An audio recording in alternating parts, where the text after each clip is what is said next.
Assalamualaikum warahmatullahi wabarakatuh.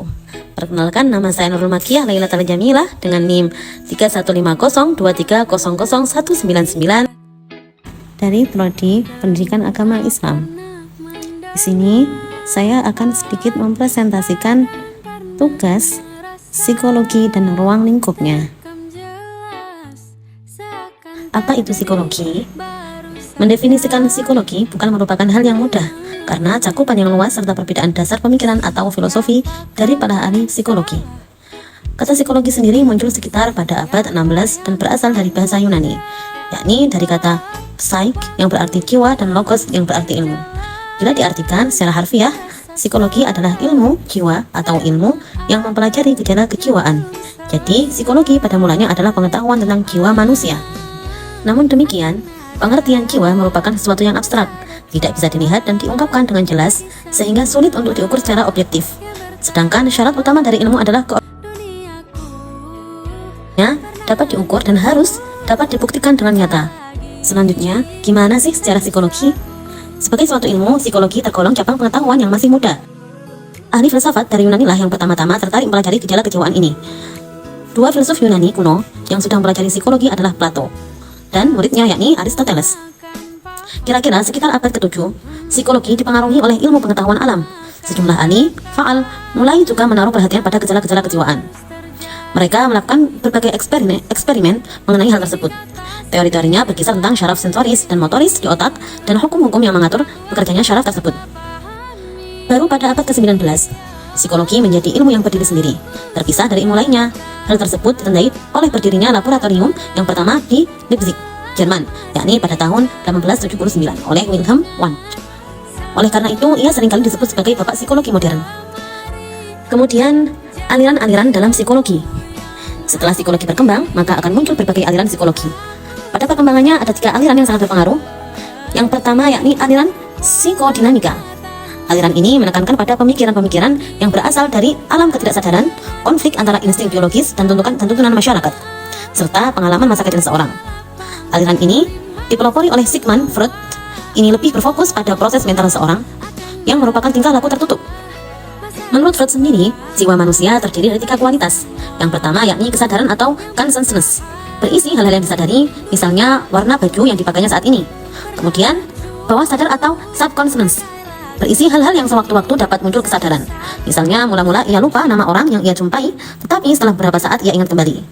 Kemudian, ketidaksadaran atau unconsciousness, berisi hal-hal yang tidak dapat atau tidak mau muncul kesadaran. Antara lain pengalaman traumatik, pengalaman masa kecil, dorongan atau insting untuk bertahan hidup, dan insting untuk mati seperti agresif. Aliran yang kedua yakni aliran behaviorism. Aliran ini biasa disebut psikologi SR yang mulai berkembang pada awal abad ke-20. Dipelopori oleh G.P. Watson dan P.F. Skinner. Aliran ini mendominasi penelitian psikologi pada setengah abad ke-20. Berbeda dengan psikodinamika, kaum behaviorism ini lebih mementingkan tingkah laku nyata yang terbuka dan dapat diukur secara objektif. Metodenya didasarkan pada eksperimennya terhadap hewan yang kemudian diterapkan kepada manusia. Watson menyatakan bahwa proses-proses psikologis selalu dimulai dengan adanya rangsangan, yakni stimulus, dan diakhiri dengan suatu reaksi, yakni respon terhadap rangsangan itu. Jadi, semua tingkah laku manusia merupakan hasil belajar conditioning. Ia percaya bahwa seorang bayi bagikan sebuah tabula rasa, yakni kertas putih. Pengalaman dan lingkunganlah yang akan membentuk kepribadian seseorang. Salah satu percobaannya yang terkenal adalah tentang pembentukan rasa takut pada seorang bayi berusia 11 bulan yang bernama Albert. Ketika pertama kali dibawa ke laboratorium, Albert tidak takut pada tikus putih yang diperlihatkan oleh Watson. Pada kunjungan kedua, Watson mengetukkan palu yang menimbulkan suara keras di belakang Albert. Palu itu diketukkan tepat ketika Albert akan meraih tikus putih. Akibat suara keras itu, Albert ketakutan dan menangis. Setelah beberapa kali percobaan, Albert mulai menangis ketika melihat tikus putih walaupun suara palu yang keras tidak lagi didengarkan. Sama seperti Watson, Skinner sendiri percaya bahwa psikologi mempelajari tingkah laku yang dapat diobservasi dan diukur. Misalnya, anak rajin belajar karena mendapat hadiah dari orang tuanya. Seorang anak berhenti berbohong ketika ia mendapatkan hukuman ketika ketahuan berbohong. Jadi, kita bertingkah laku tertentu bukan karena motivasi yang dibawa dari lahir, tetapi karena kondisi lingkungan yang merupakan konsekuensi dari tingkah laku tersebut. Kemudian, aliran humanistik. Aliran ini menitik beratkan pada potensi-potensi positif dalam kepribadian. Pelopor dari aliran ini yakni Abraham Maslow dan Carl Rogers. Berbeda dengan 2 aliran sebelumnya, aliran ini berpendapat bahwa manusia memiliki kebebasan kehendak. Manusia tidak tergantung pada dorongan-dorongan yang tidak disadarinya dan tidak pula tergantung pada lingkungannya. Manusia pada dasarnya baik, ia berkembang ke arah pertumbuhan yang lebih baik. Aliran yang berkembang sekitar tahun 1960-an ini menitik beratkan pada pentingnya kasih sayang, rasa saling memiliki, harga diri, ekspresi diri, aktualisasi diri dalam perkembangan manusia. Dalam waktu yang tidak terlalu lama, aliran ini memberikan pengaruh yang sangat besar pada seluruh bidang psikologi, terutama dalam psikoterapi. Kemudian, hubungan psikologi dengan ilmu-ilmu lain. Psikologi sebagai ilmu yang meneropong atau mempelajari keadaan manusia, sudah tentu psikologi mempunyai hubungan dengan ilmu-ilmu lain yang sama-sama mempelajari tentang keadaan manusia. Hal ini akan memberi gambaran bahwa manusia sebagai makhluk hidup tidak hanya dipelajari oleh psikologi saja, tapi juga dipelajari oleh ilmu-ilmu lain. 3 contoh hubungan psikologi dengan ilmu lain. Yang pertama, hubungan psikologi dengan biologi. Biologi sendiri merupakan ilmu yang mempelajari tentang kehidupan. Semua benda yang hidup menjadi objek biologi. Oleh karena itu, biologi berobjekkan benda-benda yang hidup, maka cukup banyak ilmu yang tergabung dalamnya. Oleh karena itu, baik biologi maupun psikologi sama-sama membicarakan manusia, sekalipun masing-masing ilmu itu meninjau dari sudut berlainan.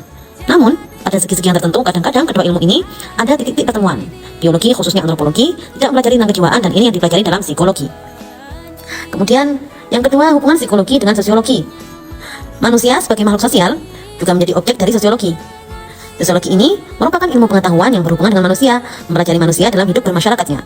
Karena itu, baik psikologi maupun sosiologi yang membicarakan manusia tidaklah mengherankan kalau pada suatu waktu adanya titik-titik pertemuan dalam meninjau manusia itu, misalnya soal perilaku. Tinjauan yang paling penting yaitu hidup bermasyarakat. Sedang tinjauan psikologi sendiri ialah bahwa perilaku sebagai manifestasi hidup kejiwaan yang didorong oleh motif tertentu hingga manusia itu berperilaku atau berbuat.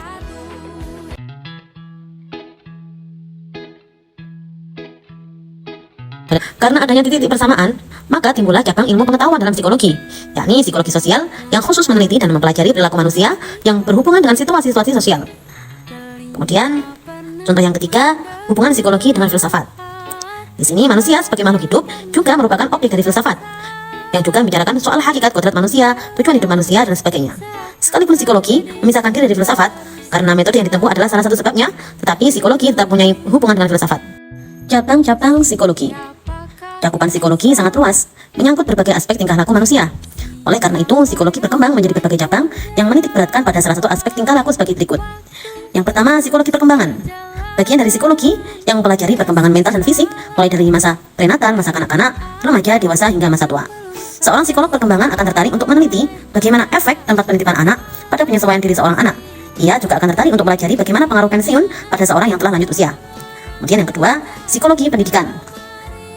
Bagian ini adalah psikologi mempelajari bagaimana meningkatkan keefektifan dalam kegiatan belajar dan mengajar di sekolah. Psikologi pendidikan akan tertarik mempelajari bagaimana mendesain program pendidikan untuk anak berbakat atau untuk anak terbelakang. Ia juga dapat mengarahkan jurusan apa yang sebaiknya dipilih oleh seorang murid sesuai dengan bakat dan kemampuannya. Kemudian yang ketiga, psikologi sosial. Psikologi ini mempelajari interaksi individu dengan orang lain, seperti bagaimana pengaruh suatu kelompok terhadap individu, bagaimana persepsi kita terhadap orang lain pengaruhi tingkah laku kita terhadap orang tersebut, dan juga sebaliknya. Psikologi sosial akan mempelajari bagaimana prasangka rasial akan mempengaruhi keharmonisan antar suku bangsa. Psikologi ini juga tertarik mempelajari dinamika yang terjadi pada suatu kelompok sosial atau organisasi. Kemudian, psikologi eksperimen.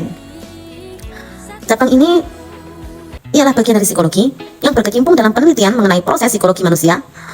Proses psikologis manusia yang paling dasar seperti belajar, ingatan, sensasi, persepsi, kognisi, motivasi, serta emosi. Cabang psikologi ini mempelajari hal yang mendasari tingkah laku manusia. Kemudian yang kelima, psikologi klinis. Bagian ini ialah psikologi yang mempelajari dan mendiagnosa kelainan tingkah laku, mengetahui penyebab serta melakukan terapi untuk memperbaiki kelainan tingkah laku tersebut. Kemudian yang terakhir, psikologi industri dan organisasi. Cabang ini adalah bagian dari psikologi yang diterapkan dalam dunia kerja, antara lain mempelajari bagaimana menyeleksi calon pegawai, melakukan pelatihan pegawai, meningkatkan produktivitas dan kondisi kerja, meningkatkan komunikasi di dalam organisasi. Memasuki slide terakhir, yakni fase perkembangan manusia. Menurut Elizabeth P. Harlock, dalam bukunya yang berjudul Developmental Psychology merumuskan periodisasi sejak dari periode dalam kandungan sampai periode tua. Yang pertama yakni masa prenatal, saat terjadinya konsepsi sampai lahir. Kemudian yang kedua, masa neonatus, mulai lahir sampai minggu kedua. Kemudian masa bayi yakni akhir minggu kedua sampai akhir tahun kedua. Kemudian masa kanak-kanak awal yakni umur 2 tahun sampai 6 tahun. Yang kelima, masa kanak-kanak akhir umur 6 tahun sampai 10 hingga 11 tahun. Kemudian masa pubertas umur 10 atau 11 sampai 13 hingga 14. Kemudian masa remaja awal umur 13 sampai 17. Kemudian masa remaja akhir umur 17 sampai 21. Masa dewasa awal umur 21 hingga 40 tahun. Masa setengah baya umur 40 tahun sampai 60 tahun. Kemudian masa tua umur 60 sampai meninggal dunia. Untuk memperoleh hasil yang memuaskan, dalam kerangka periodisasi perkembangan ini juga telah diadakan jumlah penelitian oleh para ahli. Dari hasil penelitian tersebut, akhirnya diketahui bahwa ternyata dasar yang dipergunakan untuk mengadakan periodisasi perkembangan berbeda-beda antara seorang ahli dengan ahli yang lain. Dan sampailah pada slide terakhir. Sekian penjelasan dari saya.